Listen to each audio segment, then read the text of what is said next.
নতুন করে dining room সাজালাম।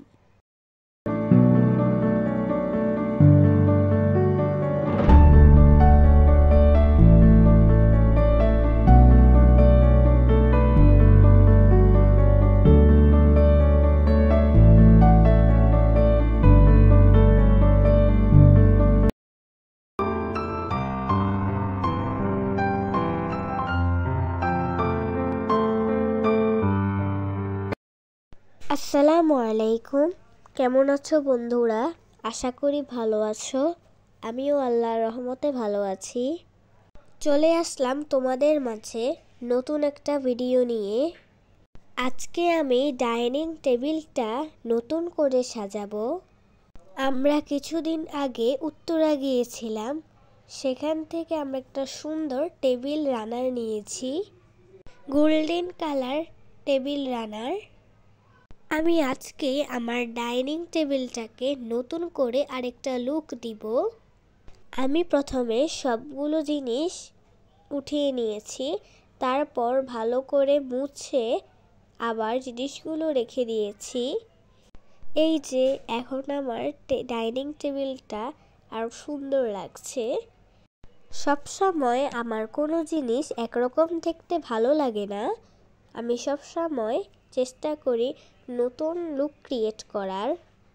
এই যে এখানে যে একটা মাটির ফুলদানি রেখেছি, এটা আমার অনেক প্রিয়।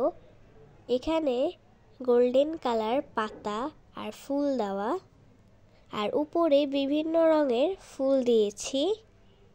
আর আমি আমার চেয়ারের কভারগুলো এবার আর দেইনি, কারণ আমার কাছে মনে হচ্ছে এই লুকের সাথে চেয়ারের কভারটা মানাবে না। আমার এই টেবিল রানারের প্রাইস পড়েছে 900। আমার কাছে এই ডাইনিং টেবিল সাজানোটা অনেক সুন্দর লাগছে। তোমাদের কাছে কেমন লাগছে অবশ্যই কমেন্ট করে জানাবে। আর আমার ভিডিওটি যদি ভালো লেগে থাকে অবশ্যই লাইক, কমেন্ট, শেয়ার করতে ভুলবা না। আর আমাদের ভিডিও প্রতিনিয়ত দেখতে চাইলে অবশ্যই সাবস্ক্রাইব করে রাখবেন।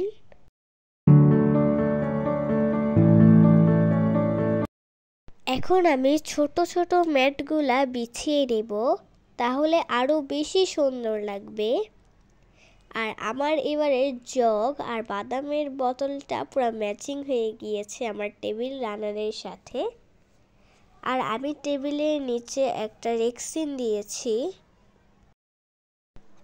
আর দেখেন ছোট ম্যাটগুলো দেওয়ার পর আরো বেশি সুন্দর লাগতেছে।